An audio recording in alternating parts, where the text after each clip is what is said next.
¿Qué es la agorafobia? ¿Cuáles son los síntomas de la agorafobia? ¿Qué pasa cuando se sube a 9 agorafóbicos en un avión? ¿Cuál es la diferencia entre un ataque de pánico con y sin agorafobia? Es el tema que vamos a abordar en el día de hoy. Y para ello tenemos a un invitado o dos invitados muy especiales.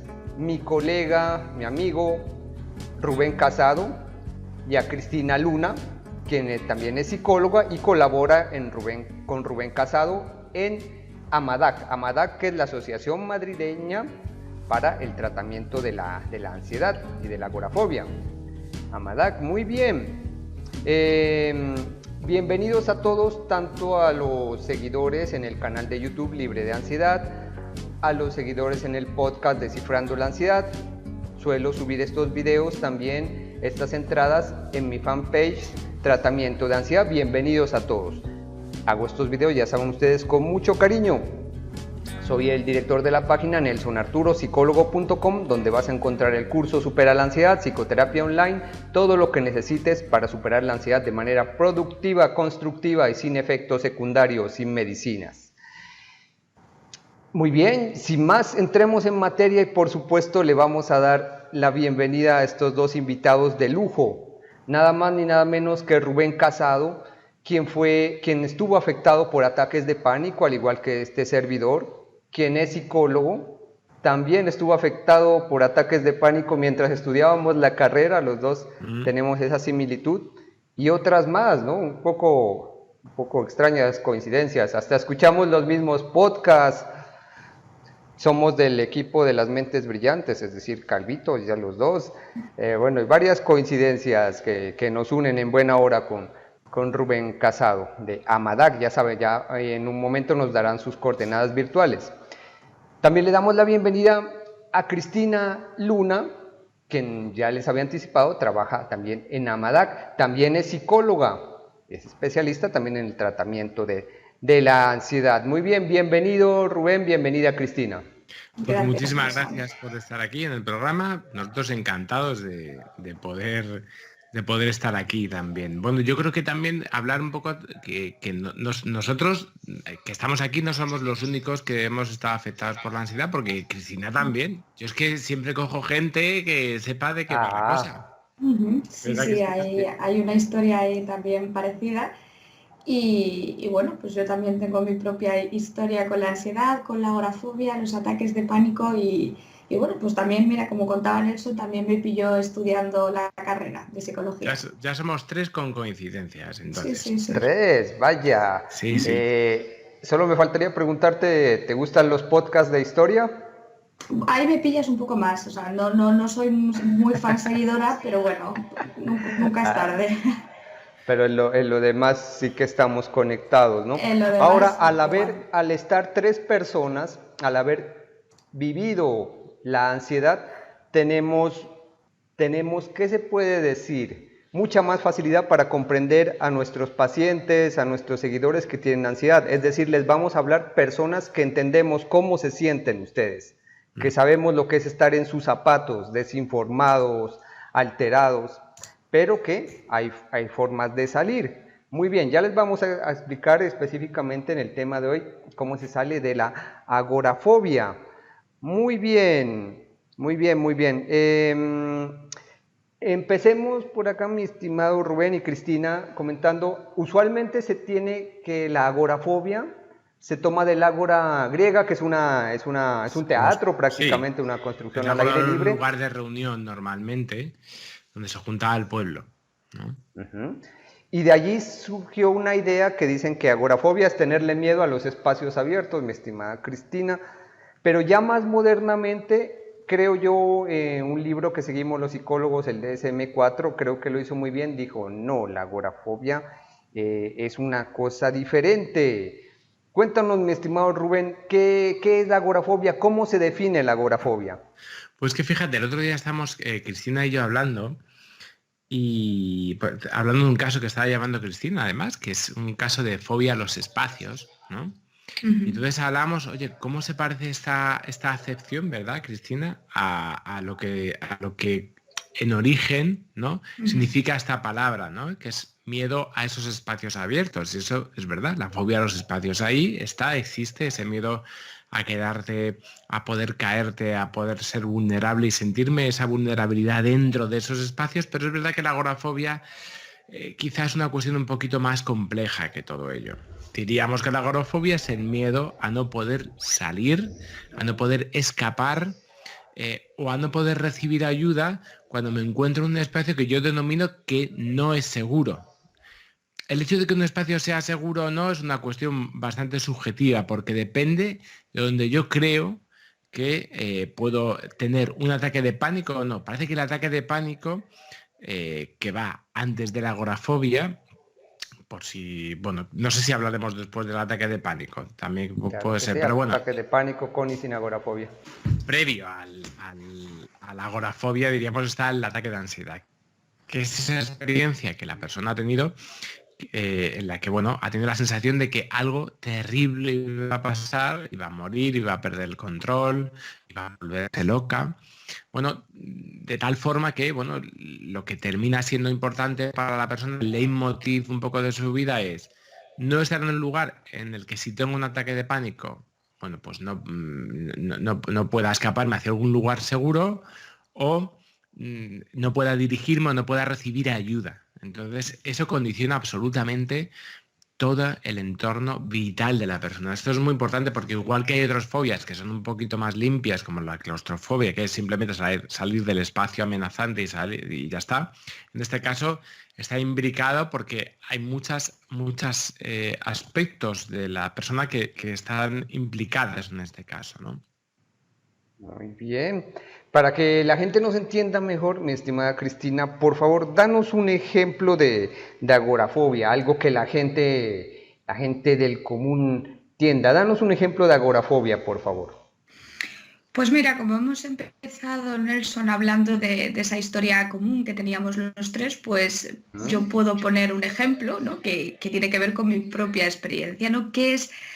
¿Cómo vive una persona con agorafobia? Bueno, pues en mi caso, por ejemplo, ¿no? Para poner algo ilustrativo, fue una crisis de ansiedad en un medio de transporte, en este caso un tren, lo cual, bueno, pues deja tan aterrorizada a la persona, ¿no? Es tanta sintomatología lo que siente, tantos pensamientos del tipo, pues voy a morir aquí, no voy a poder soportar lo que está pasando, ¿no? La persona queda totalmente aterrorizada por los sentidos, porque es una experiencia nueva, ¿no? Cualquier persona que ha experimentado un ataque de ansiedad dirá que es algo diferente a todos los sentidos anteriormente.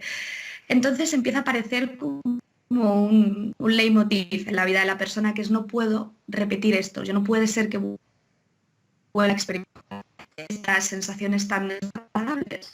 Y como, bueno, pues este tipo de condicionamientos, sí, imagínate que esa vez, por ejemplo, pasó en el tren, lo cual empiezas a asociar que, bueno, estabas en el tren y no podías salir a la calle, lo cual los espacios igual ya los que no puedes salir rápidamente empiezan a no gustarte tanto. Y al final lo que ocurre con la agorafobia es que uno va comiéndose el espacio, ¿no? Es como si tuviéramos un mapa y fuéramos tachando con cruces esos sitios en los que consideramos que, bueno, que nuestra integridad está un poco en peligro. Y como lo último que queremos es que esto se pueda repetir, pues empezamos a evitar lugares. Al final, ¿qué nos podemos encontrar, Nelson? Pues personas que tienen muchas dificultades para hacer una vida cotidiana e incluso personas que tienen dificultades para poder salir de casa, porque como te digo, al final es el miedo y es un poco esa frase que se repite de esto no puede volver a pasar. Muy bien. Es el típico caso también de alguien que sufre un ataque de pánico en una sala de cine y nunca más quiere volver a estar en un cuarto oscuro, en una sala de cine menos, porque considera, allí lo que nos decía Rubén al principio, que fue ese espacio oscuro y cerrado el que le provocó el ataque, aunque no es así, sino más vale una sensación de no poder escapar o recibir ayuda, que era lo que nos decía Rubén al principio. ¿Es así, mi estimado Rubén? Claro, es que Arturo, tú fíjate que la persona con agorafobia tiene una división del mundo entre los lugares seguros, donde cree que no va a tener un ataque de pánico, y lugares inseguros, donde cree que el ataque de pánico podría aparecer. Es como si hubiésemos dividido el mundo en dos. Y esto, claro, no es una cuestión absolutamente objetiva, es una cuestión arbitraria, porque como casi siempre en la vida, el mundo no es tanto lo que es, sino lo que creemos que es, ¿no? Entonces, claro, terminamos al final considerando que determinados lugares, bueno, pues pueden ser más peligrosos que otros, aunque aparentemente para una persona que no haya sufrido nunca un ataque de pánico, eso es algo, bueno, pues que es indiferente. A las personas que están por fuera les parece loco que le tengamos miedo a quedarnos solo en la casa o a no poder salir a la tienda de la esquina acá en Sudamérica, les parece, es increíble, dicen, ¿cómo les pueden tener miedo a eso? Y ahí viene la agorafobia. Mi estimado Rubén, sí debemos hablar sobre el ataque de pánico. Me he dado cuenta que a veces nosotros los especialistas que todo el día tratamos esto, todos los días tenemos pacientes, lo tenemos muy claro, ¿no? Pero a veces las personas que nos están escuchando, visualizando, no lo tienen. Así que repasemos, por favor, mi estimado Rubén, ¿qué es el ataque de pánico y cómo así que hay ataque de pánico con y sin agorafobia? Mira, yo te diría, Nelson, que el ataque de pánico probablemente es una experiencia traumática, ¿vale? Para la persona. Es una experiencia que la primera vez que lo vive va a marcar su vida. La primera vez, y esto yo creo que Cristina lo podemos ver, y verdad, yo lo hablamos mucho, porque ¿a que tú te acuerdas de tu primer ataque de ansiedad, Nelson? Bueno. Por supuesto, tú me lo habías preguntado alguna vez, yo me Claro. acuerdo fecha y hora y todo el día, que estaba, ropa que llevaba puesto, todo. Claro, y tú, Cristina, ¿que te acuerdas del primer ataque de ansiedad? Por supuesto, está grabado a fuego eso. Claro, y yo me acuerdo del primer ataque de ansiedad, dónde y cuándo ocurrió. O sea, tu mundo en ese momento cambia absolutamente. Yo creo que casi es una experiencia, yo creo que no es traumática, porque es la primera vez que yo creo que se tiene contacto muy, muy directo con la experiencia de la vulnerabilidad. Es decir, la experiencia, los seres humanos, sobre todo durante la adolescencia, siempre se tiene esta conciencia de inmortalidad, como que a uno no le va a pasar absolutamente nada. Pero es como darse cuenta de pronto, de golpe, que no, que toda esa seguridad que tú tenías en un momento determinado se acabó, que un día tu vida acabará, que las cosas no están tan atadas como tú piensas. Y en ese momento yo creo que es una sensación de pánico, porque es una sensación de, ostras, no, me encuentro descolgado de mi antigua sensación de seguridad. Y eso, claro, es una cuestión a asimilar. El ataque de pánico, en el fondo, no es más que una experiencia extrema de vulnerabilidad. Si os queréis, os puedo hablar de síntomas, pero vamos, taquicardia, el corazón late como si no hubiese un mañana, igual que la respiración está ahí, también es una respiración tremendamente agitada, la sensación de que tu cuerpo está dormido o se duerme, existen parestesias, que es lo que llamamos, existe la sensación de irrealidad, casi como si no estuvieses allí, la sensación de despersonalización, existe también la sensación de mareo, existe la sensación, bueno, y además todo ello unido casi a una alarma, al rojo vivo, en la cual uno piensa que ya está, se acabó, ¿no? Lo que tú conocías, lo que tú sabías hasta ahora, se acabó. Esto es lo importante. La gente siempre piensa que algo catastrófico, inminente va a pasar, ¿no? Yo la primera vez que lo sentí esto fue como la sensación de... Y esto es así, claro, diríamos que es el ataque de pánico. Y esta experiencia se queda grabada a fuego en todos nosotros, todas las personas que lo han sufrido. Ahora bien, yo siempre pongo esta analogía. Hay muchas personas que pasan por el mundo de las drogas, ¿no? Imagínate que pueden pasar por la experiencia de, bueno, consumir cocaína o consumir hachís o marihuana. Y uno diría, bueno, pues muchas personas pasan a través de eso, pero no todo el mundo se hace adicto, ¿no? Muchas personas pueden pasar por el ataque de pánico, pero no todo el mundo va a desarrollar una agorafobia, ¿vale? Es decir, que su vida gire en torno al trastorno de pánico, ¿no? Que yo creo que eso es una cuestión para mí importante. Yo te digo, porque además Cristina sabe un montón también de estas cosas, ¿qué es lo que tú también consideras, ¿no? Que no sé si me quieres poner alguna, bueno, pues quieres añadir alguna cosa más también, Cristina. Sí, nos había preguntado Nelson un poco esta diferencia, ¿no?, entre el pánico con agorafobia y el pánico sin agorafobia. Y bueno, pues al final existen personas, efectivamente, que como tú bien dices, se enganchan, ¿no? Tú has puesto esa similitud del consumo de sustancias.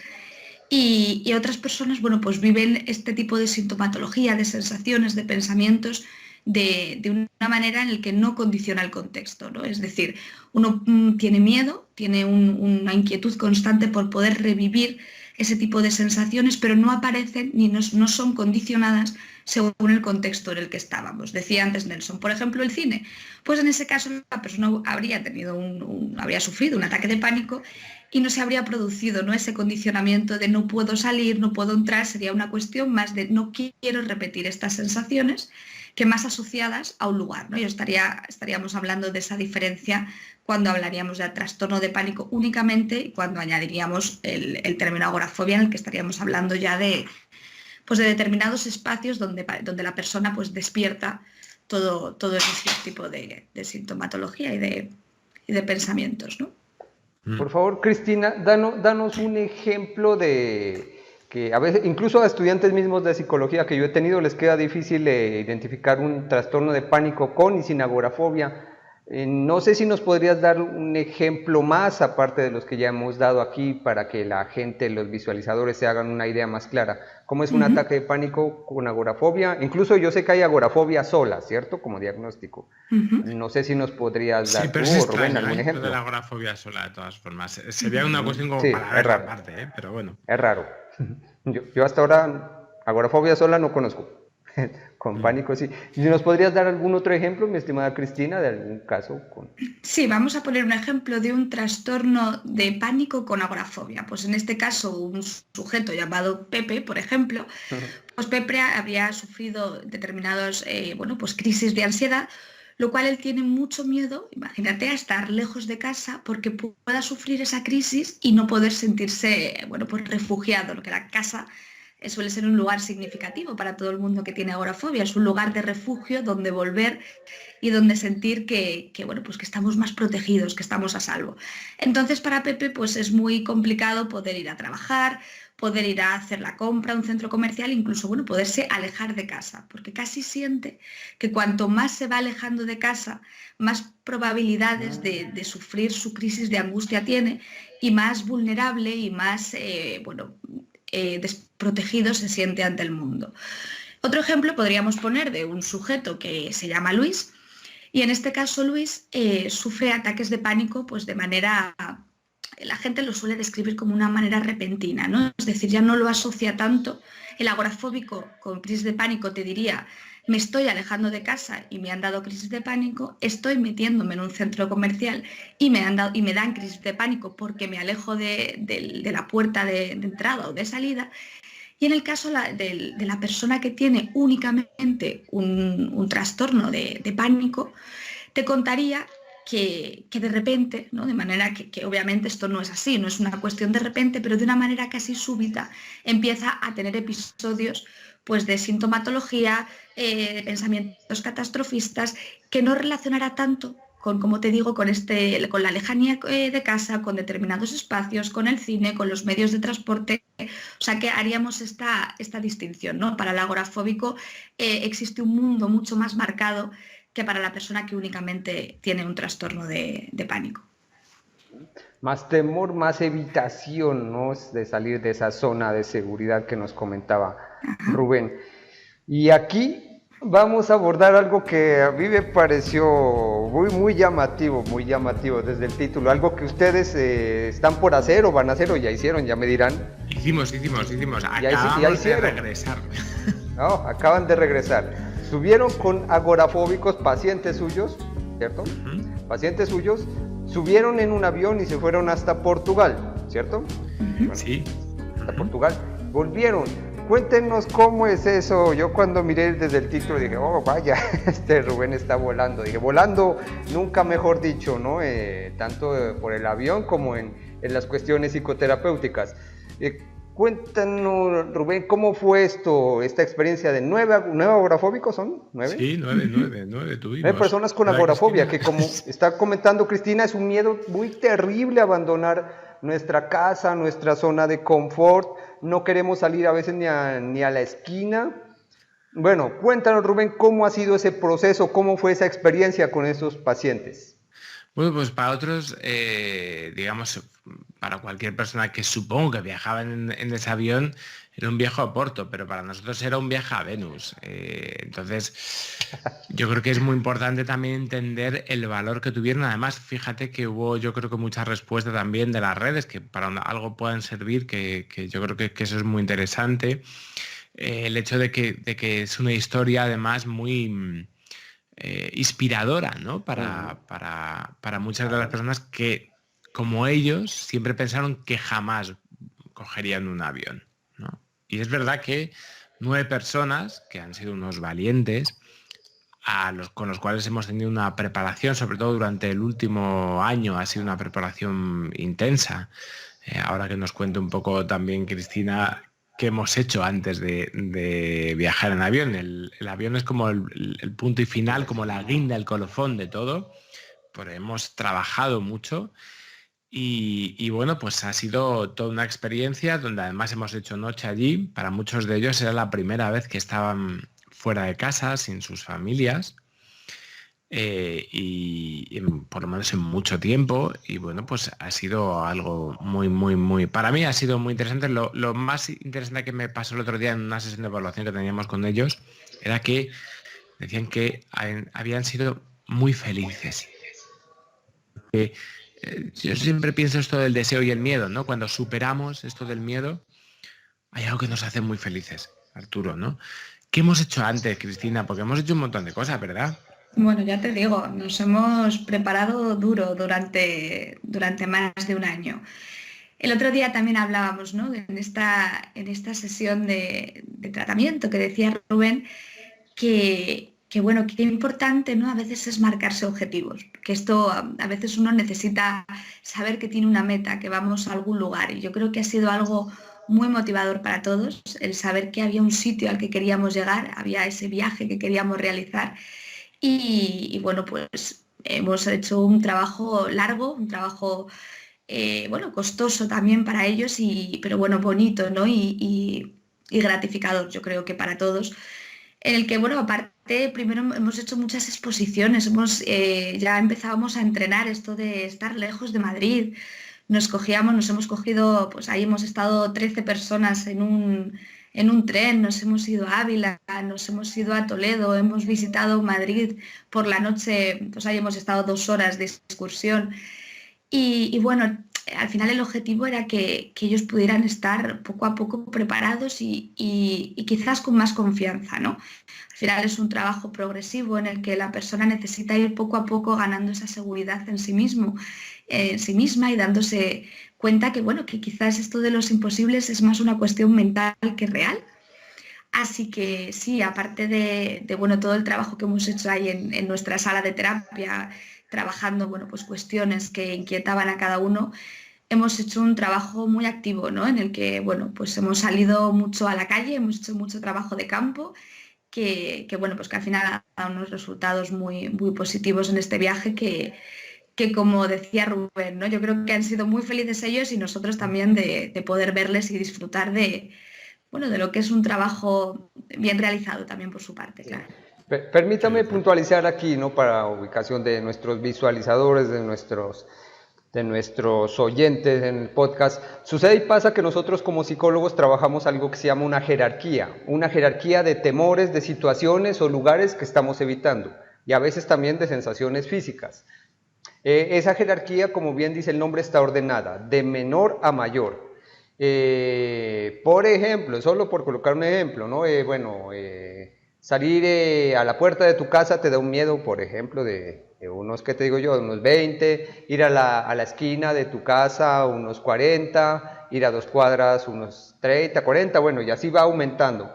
Obviamente eso cambia de paciente en paciente, solo es un ejemplo, ¿no? Para que se me entienda. Entonces, al parecer, y tú me corregirás si me equivoco, mi estimada Cristina, Lo que hicieron ustedes durante este año es ir trabajando esa jerarquía en la cual uno va desensibilizando al paciente. Ya no, cuando ya tú lo expones al paciente 10 minutos, 15 minutos en la puerta de su casa, al agorafóbico, y se da cuenta que no pasó nada, va ganando confianza y seguridad, después ya va a la esquina de su casa y lo mismo 15, 20 minutos, hasta que pasa el miedo y así va superando. Bueno, es un ejemplo, ¿no? Suele ser un poco más complicado que eso.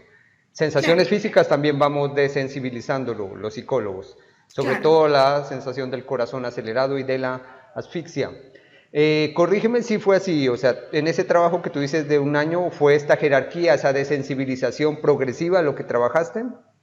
Efectivamente, íbamos, bueno, pues pasando de primero, bueno, pues estar a unos metros de la clínica, ir a tomar algo, luego el metro, ¿no? Hemos hecho todo, les hemos metido hasta en una cárcel, ¿te acuerdas? El escape room. Sí. ¿Sabéis lo que es un escape room?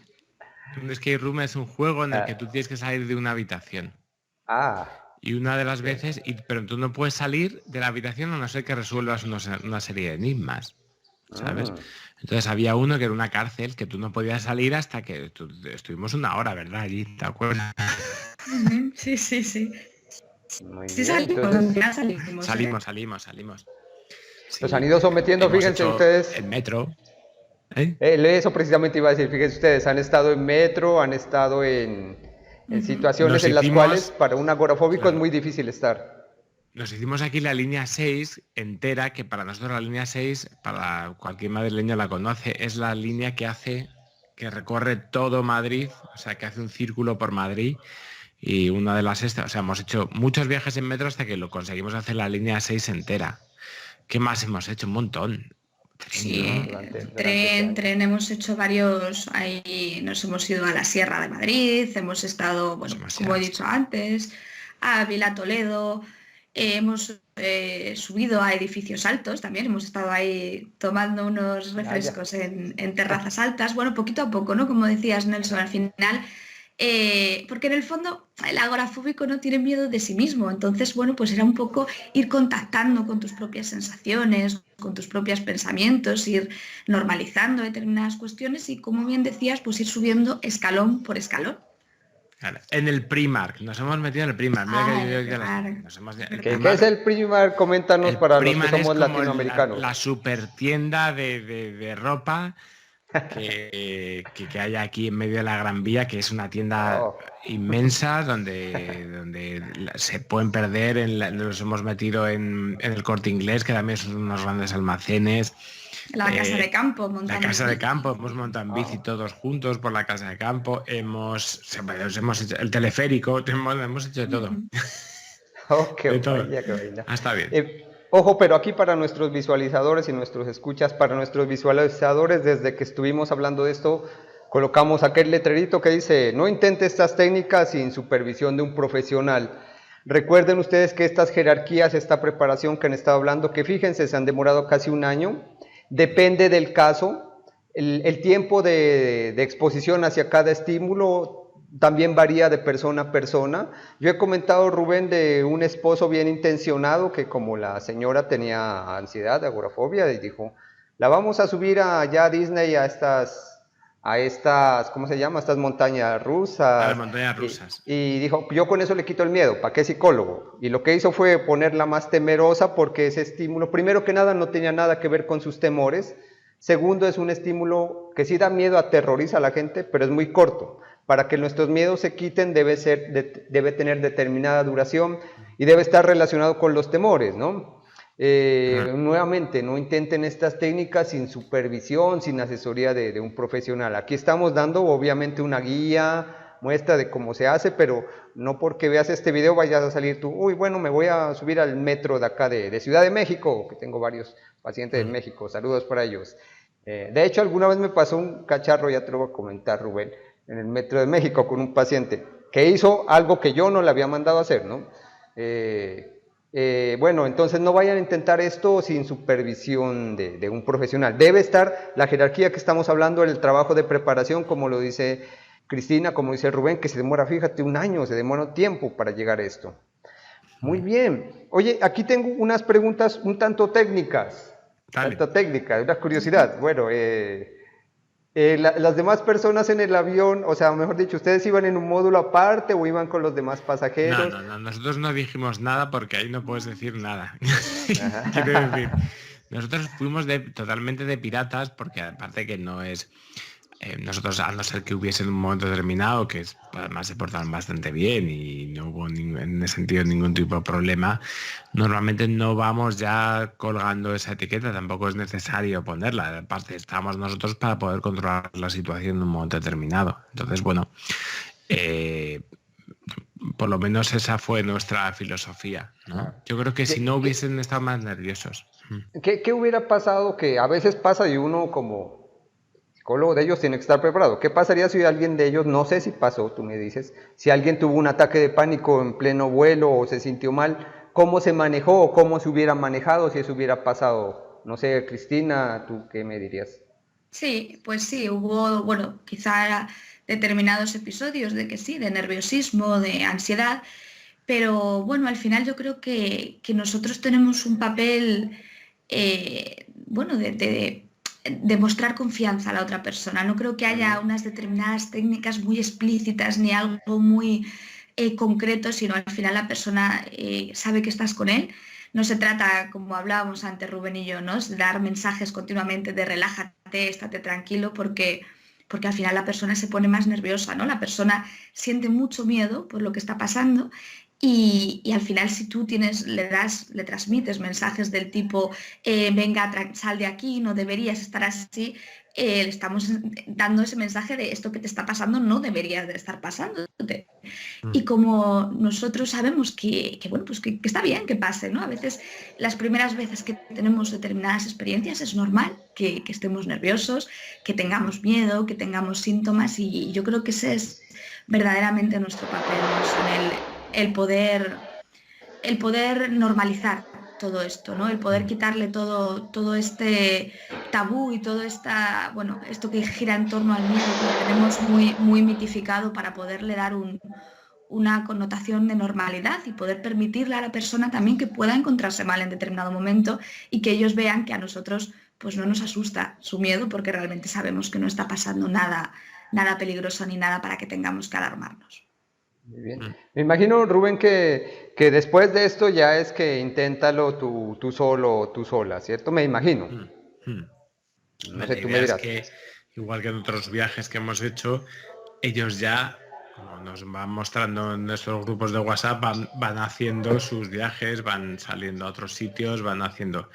Ya creo que han roto una barrera muy importante y eso la tienen que seguir rompiendo porque no se puede quedar con un viaje y ya está. O sea, tú no puedes hacer una exposición y punto, tienes que repetirlo, siempre hay que ir un poco más allá, ¿no? Pero bueno, yo creo que el paso más importante está hecho Obvio.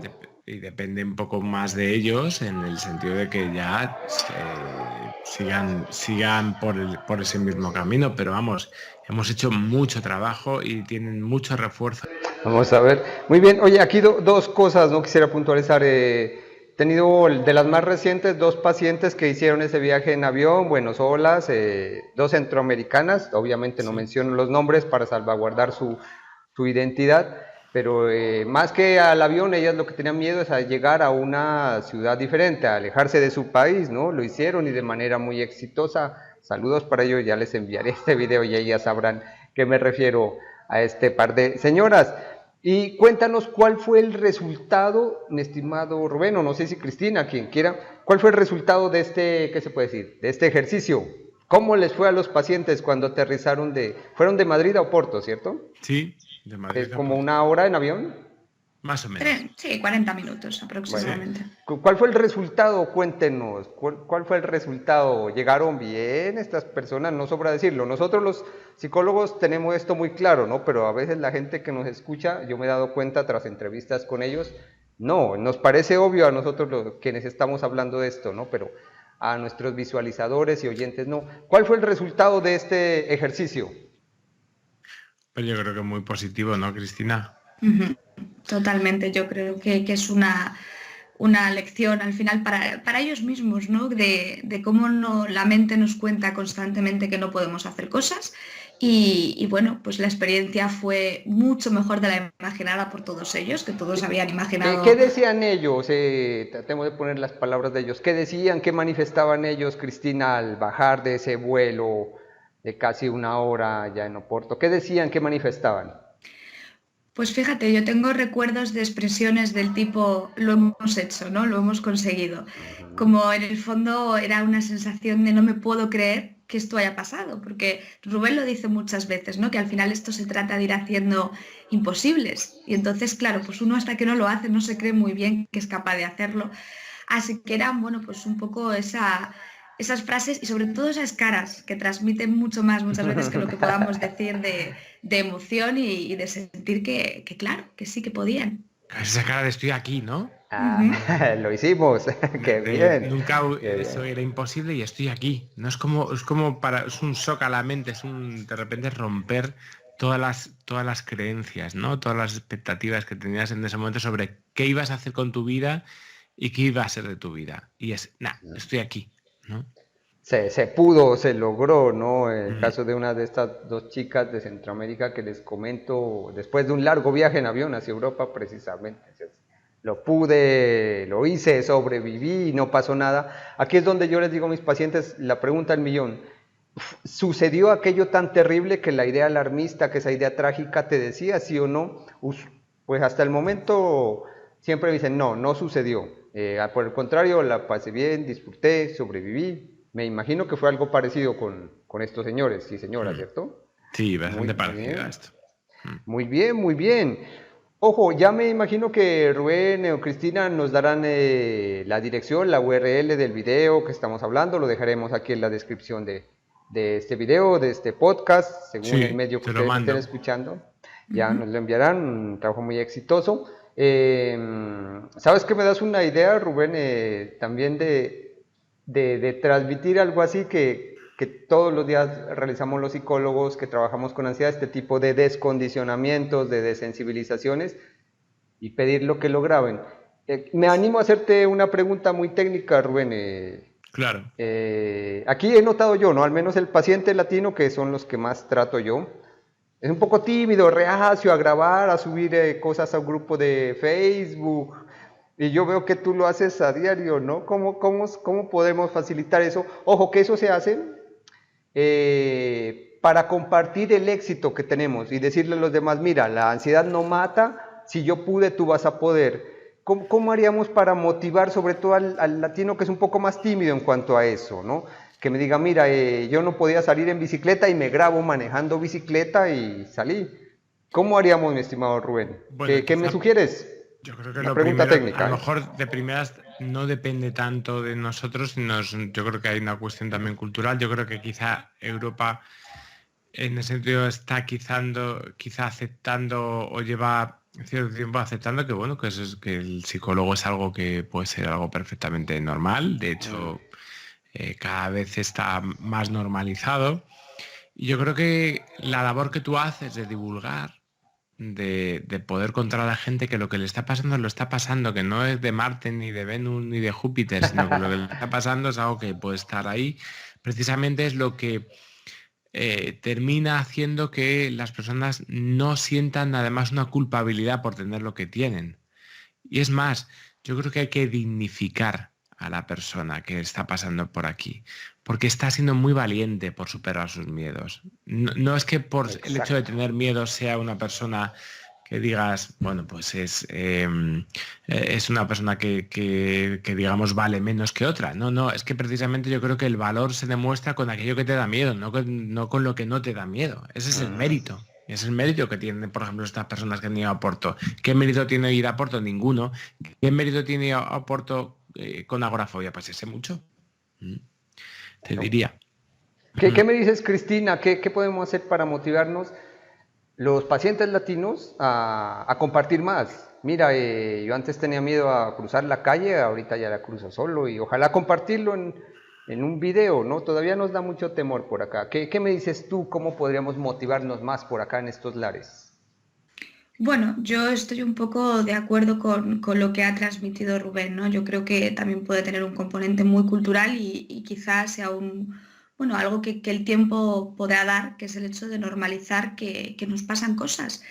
Y bueno, nosotros tenemos siempre la labor, claro, de respetar la privacidad y que si hay personas Claro, que en un momento dado obvio. quieren compartir determinada experiencia, pues es cierto que muchas veces uno se abre mucho más a compartir cuando está más cerca del éxito, ¿no? Quizá inicialmente sea mucho más complejo, pues por una cuestión de que hay muchas cosas que trabajar todavía y la aceptación con uno mismo, porque es muy difícil aceptarlo de cara a los demás cuando uno todavía no lo tiene aceptado. O sea que quizá para que alguien pueda compartir y pueda expresar, primero ha tenido que comprender él y primero ha tenido que aceptar consigo mismo lo que está pasando para poder luego darle voz.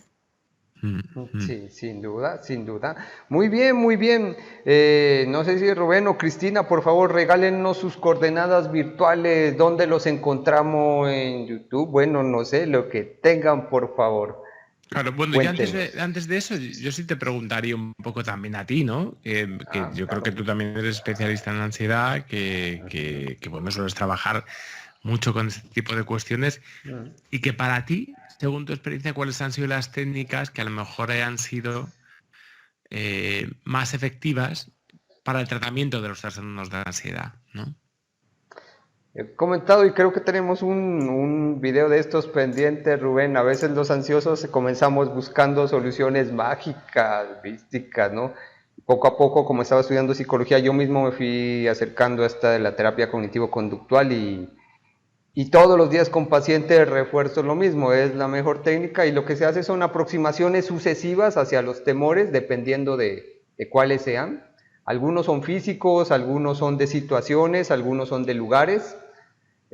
Ahorita mismo estoy tratando a alguien que tiene miedo a hablar en público, sobre todo si el Mm. público es grande, de 100 personas, de más de 100 personas, y se hace con aproximaciones sucesivas.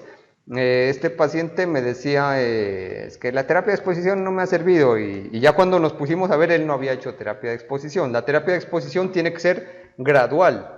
Mira, Mm. enfréntate primero a 3 personas en tu casa, desarrolla un taller, bueno, un conversatorio, que por supuesto le tiene muy poco miedo. Después unas 5, unas 10, 15, 20. Bueno, estoy siendo demasiado simplificando demasiado la cosa. Después 50, 60, 70. Cada vez la persona va ganando más confianza y Ujú. eso los neuropsicólogos y las personas que estudian el sistema nervioso han podido comprobar que se efectúan conexiones neuronales nuevas. Tu corteza controla tu sistema límbico, controla tus temores y eso dicho en términos más emocionales es que tú controlas tus miedos, superas tus miedos, tus limitaciones, siempre con esta jerarquía que hablábamos en un momento, ¿no? Hablábamos en un momento de que se debe ir ordenando, ¿no? Los miedos. Generalmente, digamos, el 90% de mis pacientes salen con esa jerarquía. Lo vamos ordenando poco a poco. Hay una jerarquía para sensaciones físicas. Oye, que no estoy descubriendo el agua tibia, esto es terapia cognitivo-conductual pura, ¿no? Le quitamos el miedo a las sensaciones físicas, lo acompañamos de terapia cognitiva para controlar las ideas alarmistas y esta jerarquía es lo básico, ¿no? Va Ujú. superando. Hay un 10% de ellos que, no sé, por personalidad, por afanes económicos, no sé, me dicen, a mí hazme de una, quítame el miedo a los perros de una. Entonces toca encerrarlo con el perro pitbull una hora y al final sale bien. Bueno, Terapia de implosión le llaman algunos, ¿no? Esas son las técnicas, pero fíjense que siempre el común denominador es enfrentarse a sus miedos, que si se enfrentan de manera ordenada, poco a poco, mucho mejor. Y pues hasta el momento, yo les digo a mis pacientes, la humanidad no ha descubierto nada diferente. El día que salga algo más efectivo, creo que Rubén, mi persona y otros saldremos a decirlo, ojo, salió esto, qué bueno. Pero de ujú. momento enfrentarte a tus miedos y fuera de eso, como nos decía Cristina, da una sensación de una sonrisa de satisfacción. Me enfrenté a eso y no pasó nada. Mm, mm. Ay, eso es lo que realizo, ¿no? Terapia cognitivo-conductual pura, nada más. Oye, me he vuelto muy conductual. Mi estimada Cristina, mi estimado Rubén, pues ya me Lo comentarán dónde decimos si podemos quieres. encontrarlos. Vale, pues venga, yo digo una y tú dices otra. Mira, la página web, Cristina, la página web, si quieres empiezo yo, es www.amadag.com. www.amadag.com. Cristina, ¿tú qué dirías? Pues en YouTube nos pueden encontrar como Ansiedad Amadag y ahí también, bueno, pues pueden ver todos los vídeos que semanalmente vamos grabando. Y bueno, en Instagram también somos amadag.psico. Y yo le recomendaría uno muy bueno que tiene, a mí me encanta tu podcast, Rubén Casado. Podcast para la gente que no está familiarizada, aquí en Sudamérica todavía vamos un pasito atrás. Un podcast es un programa radial por internet. El podcast La Teoría de la Mente, oye, es una... La Teoría de la Mente, sí. Me parece muy bueno, lo escucho y a veces pone música, Rubén, a veces... me encantó el que hablaba de la película El Club de la Pelea. El Club de la Lucha, sí. Acá en Sudamérica, El Club de la Pelea. Bueno, habla de muchas cosas, aparte de ansiedad. Me gusta mucho escucharlo, no soy muy fan de los podcasts, entonces también La Teoría de la Mente, tanto en iVoox, porque se dice iVoox, ahorita estuve leyendo lo del creador de iVoox, que no lo creó para decir iVoox, sino iVoox, ¿no? Es un español a propósito. Es verdad. Lo encuentran en iVoox y en iTunes, estas coordenadas virtuales. Y además una app que tenemos, que es tenemos una app que se llama La Teoría de la Mente. Entonces vais a Google Play, vais al Apple Store, ponéis La Teoría de la Mente, además es gratuita, y ahí en la app lo que hemos hecho es conjuntar todos nuestros contenidos, por si lo queréis escuchar también. Pues qué maravilloso, mira, está en múltiples medios. De mi parte les digo, a mí me encuentran en www.nelsonarturopsicólogo.com, ya saben, cursos y psicoterapia en línea para superar la ansiedad sin efectos secundarios, sin medicinas, con las técnicas psicológicas más modernas. Algunas de ellas las hemos comentado aquí. Muy bien, recuerden por favor que si les ha gustado este video, muchas personas me dicen muchas gracias Nelson o muchas gracias Rubén por estos videos, son muy generosos. Pero entonces la mejor forma que ustedes tienen de agradecernos, ya sea el video o el podcast, es darle un me gusta. Suscríbanse al canal, suscríbanse al podcast, miren, a ustedes no les cuesta ni un minuto siquiera, esa es la forma que tienen de agradecernos, compartir con ustedes, por favor, ya saben, un me gusta, un suscríbete aquí. De mi parte no me resta más sino agradecerle a nuestros invitados, Rubén Casado, a Cristina, especialistas en el tratamiento de la ansiedad. Muchas gracias por compartir, muchas gracias por aportar información de mucho valor para nuestros seguidores. Pues muchísimas gracias, por lo menos por mi parte. Me he adelantado, Cristina, perdóname. Nada, yo soy a veces un poco más focazas. Pero pues agradecerlo también pues también a todos vuestros oyentes, ¿no? que están ahí y también un abrazo muy fuerte para todos ellos y bueno, que espero que también esto les haya servido. Pues igualmente, Nelson, también agradecerte a ti, a la gente que nos va a escuchar por permitirnos pues abrir un espacio donde podamos hablar de ansiedad, donde podamos dar voz y podamos, bueno, pues mandar un mensaje a todas esas personas que puedan estar pasando un momento complicado con toda la temática, ¿no?, hablada y un mensaje de esperanza con todo lo que hemos contado. Sí se puede superar la ansiedad, es siempre el mensaje y muchas veces, la inmensa mayoría de las veces sin medicamentos, se puede superar haciendo cambios muy positivos, muy sencillos en nuestra vida. Muchas gracias nuevamente a nuestros invitados, muchas gracias a nuestros visualizadores, a nuestros oyentes en el podcast. Les agradecemos su atención y nos vemos en el próximo video, en el próximo audio.